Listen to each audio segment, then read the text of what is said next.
सरकारी बैंक में नौकरी पाने की चाहत रखने वाले सभी उम्मीदवारों के लिए इस बार देखिए एक नहीं बल्कि कई अपॉर्चुनिटीज़ हैं बैंक को लेकर। लेकिन सबसे पहले मैं इंडियन बैंक को लेकर बात करूंगी, जिसमें स्पेशलिस्ट ऑफिसर यानी कि एसओ के लिए 350 पदों पर भर्तियां निकल चुकी हैं। देखिए उन लोगों के लिए ये सुनहरा मौका हो सकता है जो कि मैनेजर, सीनियर मैनेजर और साथ ही असिस्टेंट मैनेजर जैसे कई पदों के साथ और रोल्स के साथ अपनी करियर की शुरुआत कर सकते हैं। इस भर्ती की ऑनलाइन आवेदन प्रक्रिया यानी कि एप्लीकेशन प्रोसेस भी शुरू हो चुका है, तो इसलिए अब देरी ना कीजिएगा। इस वैकेंसी में अलग अलग डिपार्टमेंट्स में जगह आपको मिल जाएंगी। जैसे कि आपको 3 रोल्स बताए, इन तीनों में इंटरेस्टेड है तो आप अभी से ही शुरुआत अपने फॉर्म फिलिंग की भी कर सकते हैं। सबसे ज़्यादा वैकेंसियाँ क्रेडिट मैनेजर में है यानी कि 80 पोस्ट, जो कि 80, और फाइनेंस अगर बात करूँ तो उसमें भी 40 पोस्ट रखी गई है।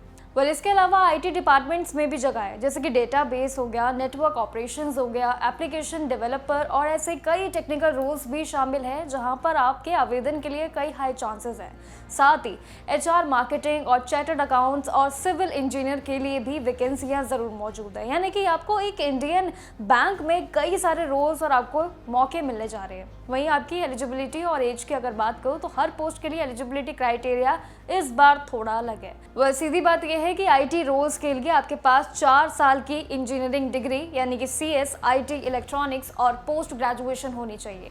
दूसरे अगर पोस्ट को लेके चलो, ग्रेजुएशन के साथ साथ यहाँ पर सीए, एमबीए और ग्रेजुएशन की डिग्री ज़रूर मांगी गई है। ये सारे कुछ स्पेसिफिक क्राइटेरियाज है जो आपको पूरे करने ही हैं एलिजिबिलिटी के तौर पर। बाकी सारे पदों के लिए देखें तो 1 से लेकर 4 साल का अनुभव यानी कि एक्सपीरियंस आपके लिए ज़रूरी है, इसे आप मान के चलिएगा। उम्र भी यहाँ पर आपके लिए अलग है, 22 से लेकर 27 साल और अधिकतम देखो तो 33 से लेकर इसमें 35 साल होनी चाहिए। एससी, एसटी, ओबीसी के लिए और पीडब्ल्यूडी कैंडिडेट्स के लिए सरकारी नियम के अनुसार इसमें छूट भी मिलेगी, जैसे हर एक सरकारी भर्ती में होती है। सिलेक्शन और सैलरी भी यहाँ पर थोड़ा सा अलग है, जैसे कि 3 स्टेजेस में इस बार बांटी गई हैं चीज़ें। पहले कैंडिडेट्स की शॉर्टलिस्टिंग होगी, ये बिल्कुल तय रहेगा, और उसके बाद रिटन एग्जाम और उसके बाद ऑनलाइन टेस्ट जो होगा वो अलग से।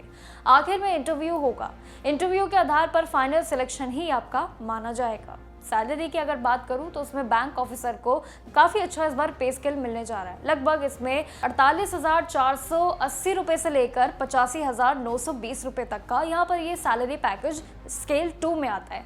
वहीं स्केल 3 के लिए बात करूं तो यहाँ पर 1,05,280 तक का पे स्केल आपका जाएगा।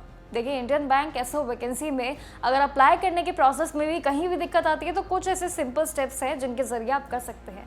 indianbank.bank.in के ऑफिशियल वेबसाइट पे जाइएगा, करंट ओपनिंग्स में जाइएगा, रजिस्ट्रेशन कर लीजिएगा। इसके बाद लॉगिन करके अपनी डिटेल्स को भर दीजिएगा, जैसे कि आपके फोटो, डॉक्यूमेंट्स अपलोड जो होंगे उसको काफ़ी वेरीफाई करके ही भेजिएगा।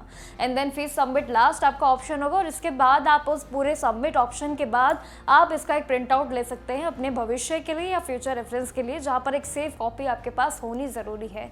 ये सारी जानकारी के बाद अब आपके लिए आई होप कि एक्साइटमेंट लेवल बढ़ गया होगा। इंडियन बैंक की नौकरी में 1 नहीं 2 नहीं बल्कि कई मल्टीपल रोल्स आपको मिलने जा रहे हैं, और इन सभी मल्टीपल रोल्स के लिए देखें तो कई सारे हाई पोस्ट भी हैं जहां पर सैलरी हाइक भी काफ़ी अच्छा मिल रहा है। तो इसीलिए देरी मत कीजिएगा, और अगर आपको लगता है ये सरकारी नौकरी आपके करियर के लिए फिट है तो साथ ही अभी एप्लीकेशन फॉर्म फिलिंग की तैयारी में लग जाइए, क्योंकि एप्लीकेशन प्रोसेस स्टार्ट हो चुका है।